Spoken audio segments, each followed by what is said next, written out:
Hello and welcome to IdeaGen TV, powered by Azure and presented globally by Microsoft. Today we are thrilled to welcome Dr. Christine Galib, Senior Director of Programs at the ION Houston, and also Chair of IdeaGen Houston-Galveston and Philadelphia.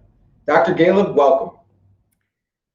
Well, I am so thrilled to be here for our Power Panel chat today. We're talking about Goal 9, which is building resilient infrastructure, promoting inclusive and sustainable industrialization and fostering innovation. And as I thought about this panel and our panelists, I wanted us to have a strong grounding across all of the exciting activities happening, not just in Texas, in the Houston-Galveston area, but also in Philadelphia. And so I've pulled together truly the experts in this space here to talk a little bit about their work as it relates to Goal 9. So I will call each one of them up and they can give an introduction for themselves. The first one, I am thrilled to have had a chance not just to collaborate with Dr. Larry Keiser, but also he was one of my professors, and his class was one of the fundamental classes that sharpened my own approach to creativity. So Larry, come on up and introduce yourself. Thank you, Christine. You're the #1 student. You're my best student ever. Well, there we go. I wear multiple hats at Drexel. I'm an assistant clinical professor, but I'm also the program director for the Creativity and Innovation programs here at the university. I'm the associate director of a recently funded center, the Freddie Reisman Center for Translational Research in Creativity and Motivation, as well as co-director of the Drexel Torrance Center for Creativity and Innovations. We're the only center outside the University of Georgia that Paul Torrance, Dr. Torrance, who is the father of creativity, actually gave permission to use his name. And the co-founder at Drexel in the for the Education, Learning, and Brain Science research collaborative called the eLabs. I love that, and we are so thankful you're here. Our next panelist, Ali, is one of my just incredible people, my thought leaders, someone whom I look up to immensely for her work at NASA and beyond. So, Ali, come on up and introduce yourself.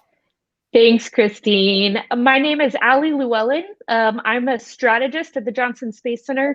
I've been at JSC for many years, worked at NASA headquarters for a while, and done a lot of work in data strategy and creative collaboration. One of my favorite parts of my role is I manage our on-site co-working and creative space, where we have built an actual facility to help people do this kind of external innovation work, both for their internal work, but with external partners. And so love doing all kinds of new opportunities, new approaches to help people explore the work that we do at NASA. Awesome. Ali, thank you so much. And last, but certainly not least, I would like to call up to the virtual stage someone who has truly taken and leads at the helm of Texas Southern University here. Omonike, if you wouldn't mind coming up to the virtual stage and telling us a little bit more about your role and what you do over at Texas Southern. Yes, thank you very much, Christine. So, like Christine said, my name is Omonike Olaleye, and I currently serve as the Associate Provost and Associate Vice President for Research at Texas Southern University, where I lead our research and innovation effort. And also, I lead several of our federally funded grant programs. One very important infrastructure that we recently received last year is called the Research Center for Minority Institutions, and I lead that effort in using biomedical research to address underlying health disparities in our community. We also built out a novel community engagement infrastructure. In addition to that, I'm also the PD, one of the co-PDs for the CIPRIT Center's funded state facility for developing preclinical development of anti-cancer drugs. In addition to that, I lead our maternal and child health student training program funded by HRSA. And lastly, I also run a lab where I passionately use innovative biomedical and public health strategies to address real problems in our community, doing drug discovery and development here at Texas Southern University. Thank you again for inviting me. You are welcome. And I am convinced there is nothing you don't do. So I am so thrilled with this panel. As I said when I introduced our panel, we truly have the country's, if not the world's, experts here talking to us today about Goal 9. So let's hop right in. We'll get to talking a little bit about how our work relates to Goal 9. So when we think about these kind of big goals of building resilient infrastructure, promoting this inclusivity, sustaining and fostering innovation. What does that all mean with regards to our work? So Ali, maybe I'll let you talk a little bit about your work and some examples there. Yeah, what it really means to me is about creating space for new ideas to add value. I have to do very applied innovation in the context of both a government institution, but a really large technical organization. And so the four things that places I think I've really intersected this, my work is embedded in the facilities and operations organization. And that seems like an unlikely place to start talking about innovation, but place really determines what happens in between. How you create a space really changes what happens inside that space. And so being able to create unique spaces has been one way we've built an infrastructure for ongoing innovation. I love creating diverse, open collaborations. You know, a lot of organizations really believe that the best talent is internal. They know the answers to all the questions. And one of the joys has been helping people recognize, even at NASA, right, a place of incredible talent, it's not all internal. And so we need to create this open innovation culture that sees the need to collaborate externally. Thirdly, I think about this in terms of driving data-driven decision-making and creating a space where we're looking at data regularly to influence how we make innovation decisions, how we make operational decisions, all those pieces. And so training people to do that, I think, is really vital if you want to have sustainable long-term innovation. And the last thing I'd give a shout out to is mentoring. Mentoring, I still argue, is one of the number one ways that in myself and my organization that I've seen changes the way we solve problems, changes the way we answer questions, changes the way we recruit talent, changes who's available to be our talent. Mentoring is sewing in to that innovation infrastructure. I love those 4 points that you laid out. And I was thinking, and I'm so glad you said mentoring, because I know that's such a large part of how knowledge is transferred, how we collaborate to solve problems. And so I'd love to go over to Larry. I know you have done this with vast success over at Drexel, as connecting these dots and putting these programs together and promoting them. Indeed, and I couldn't agree more with everything that was just said about the need. But where it goes kind of wrong, and what we need to really focus on, is that it can't wait until people begin starting the workforce. It's got to begin in schools. And right now, schools across the world are not prepared for teaching their students the skills necessary in order to enter the workforce, being able to ideate, to be able to be creative and innovative in order to then to be entrepreneurial down the road, but to come up with new ideas. That takes training. The neuroscience of creativity tells us that, you know, we're programmed to do things the way it's always been done before. And there's an awareness factor that you need to be aware that creativity is not intuitive.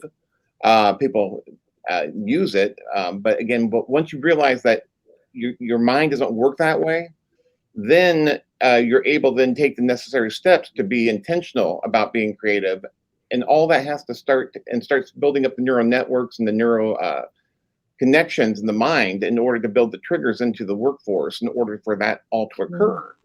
So until that happens, which means you have to change the teaching education process, you've got to prepare teachers in a different way to reinforce. creativity, and innovation mindset in order for all that to work. And I love that you said that, Larry, because something that I thought about when you were talking about the neuroscience of creativity is that building resilient infrastructure externally is very difficult if we don't have that infrastructure here to begin with. Mhm. And so we'll do another power panel, maybe in a little bit on the neuroscience of it all. But I do want to give Omonike a chance to talk a little bit about how she has created that infrastructure at TSU with all of her programs and her research. Thank you. I think this is amazing. I totally agree with what Ali and Larry said. And at Texas Southern University, when I had this opportunity to start at TSU about 14 years ago, I think one of the key things that I realized was that synergism in partnerships and collaboration was very key, not just in-house at Texas Southern University, but also leveraging the other existing infrastructures and partners that we have. I realized that TSU played a big role strategically at the largest medical center in the world. And so we quickly rallied around several academic institutions, industry partners. The idea was to build this innovative ecosystem and make sure that it's resilient. And a couple of programs that I put in was providing a collaborative culture through synergizing all our existing research infrastructure. So we had things that were happening in silos, but pulling it all together, centralizing, but not just centralizing or consolidating, but making sure that the effort is actually producing maximum impact. And so one of the things we did, for example, was we started several programs, workforce programs, educational pipeline programs, all the way from K through 12 to postgraduate, to make sure that we have this educational continuum, not just in education, but also in research and in the translational workforce, and being able to take that also to the community. So I think that's one plus, that we have that leverage. We have unparalleled trust with our community at TSU. We're sitting in the middle of the third largest county in the nation, sitting in the middle of the fourth largest city. So being able to do a lot of leadership and economic development programs towards sustainability, more importantly, team science. So we recently started a team, what we call the Team RCMI. It's for junior faculty and senior faculty. So senior faculty mentor junior faculty as well as research scientists. It's a one-year curriculum, and they have to work together collaboratively, producing research that not just is cool science, but things that actually impacts the community. In addition to that, we started a LEAP, what we call the LEAP program, Leadership, Education, and Advancement in Undergraduate Research Pathway. So in this pathway, we brought undergraduate students. We started out with 25 of them, and we joined them with 15 graduate students and a slew of faculty and research staff in mentoring teams to actually hold their hands as they address different questions that are challenging our communities. So we had a very transdisciplinary approach to that. So as the students work in their various labs, every Thursday they will come together for 2 hours to do a lot of collaborative seminars, research topics, and also to see how does it really happen in the real world and take that to the community. So we had a lot of community engagement training for them and also deployment of demonstration projects. So I believe in building a combined and synergistic infrastructure, but more importantly, programming activities that actually brings the talent together real time in-house, but training it all, just like Larry said, all the way from the schools K through 12 to postgraduate training, have that weave through. So we call that an educational and research and translational continuum. So we have such programs at TSU because we have the beauty of having 10 colleges and schools under our umbrella, different disciplines. So being able to see them come together to solve real world problems in this ecosystem is just amazing. I love that. I'm actually going to call you back up in just a second, because as I was listening, I heard a lot of words that talked about partnership and collaboration. And I think, you know, the question for all of our panelists, but we'll start with you, Omonike, is what really makes a good partner, right? When you look at someone who is really committing to do the work, everyone will say, oh, that's such a great idea. Yeah, let's do it. But then, you know, taking that next step, it's kind of, you know, okay, who's going to roll up their sleeves and do the work with me? So what makes a good partner? We'll start with you, and then we'll go on to Larry and then to Allie. Sure. I think that's a very great question. I believe that what makes a good partner, two main things for me, what I look out for is previous productivity, and also trust. So when we go into partnerships, we examine what these people have done before and how they've leveraged their resources. So the idea is to come together to maximize this partnership. So previous productivity and trust, being able to establish trust from the beginning and hopefully consistently. And once you start seeing red flags, to bring everyone to the table. So that transparency is key. But also making sure that there's equity. So one of the things we've also found, people want to form partnerships, but when they come to the table, you realize, wait a minute, this is not equitable. And again, I'm coming from one of the largest historically Black colleges in this country, and we've had a lot of institutions or industry partners, health systems reach out to us. And one thing I always make sure for is when we get to the table, is this equitable? Are we leveraging our strengths? Is each partner bringing something to the table? And are we going to end up with maximum productivity and making sure that there's transparency and trust? I love that. And Larry, we'll go over to you because I know that through partnerships and the way in which you in particular have structured the relationships, Drexel has been able to accomplish so many sustainable and equitable initiatives. Yeah, it comes from everything that was said before, but it's really an organization that's willing to commit and provide the time and resources and in order to do the partnership work. Collaboration takes time, it takes work, it takes training. You just can't say we're going to be collaborative and do it. You have to prepare people for these things. You have to have supervisors that allow for the collaboration to be part of the work day, and in order to continue it moving forward and recognizing it in terms of the evaluation of employees who are doing the work. Sometimes it involves a time off in order to commit. It's allowing people to just giving them really the time and acknowledgement. That's really the key of partnership, the commitment and being able to put your money where your mouth is.